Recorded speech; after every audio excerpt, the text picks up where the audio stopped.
मंडळी, तुम्ही कधी विचार केलाय का की घरात मांजर ठेवणं हे खरंच शुभ आहे की अशुभ? काही लोक म्हणतात की ती घराचं रक्षण करते, तर काहींना वाटतं की ती अशुभ संकेत देते. मात्र शास्त्र, परंपरा आणि ग्रहांचं कनेक्शन याबद्दल काय सांगतं? चला या गूढ प्रश्नाचं उत्तर शोधूया. घरात मांजर ठेवणं शुभ आहे की अशुभ, हा प्रश्न अनेकांच्या मनात असतो. अनेक मान्यतेनुसार मांजर घरात सकारात्मक ऊर्जा आणते, तर काळ्या जादूच्या प्रभावापासूनही रक्षण करते. तर काही मतानुसार मांजर राहू ग्रहाशी संबंधित आहे, त्यामुळे काही लोक याला अशुभ मानतात. ज्योतिषशास्त्रानुसार जर घरात मांजर बाळांना जन्म देत असेल तर ती शुभ घटना मानली जाते. अशा वेळी घरात प्रगती आणि समृद्धी वाढते असं म्हणतात.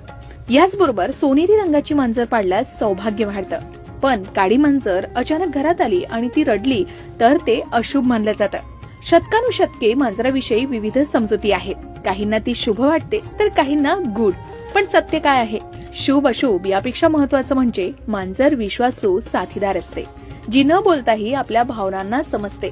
म्हणूनच मांजर शुभ की अशुभ हे तुमच्या विश्वासावर आणि अनुभवावर ठरतं. याबद्दल तुम्हाला काय वाटतं? कमेंट करून नक्की सांगा.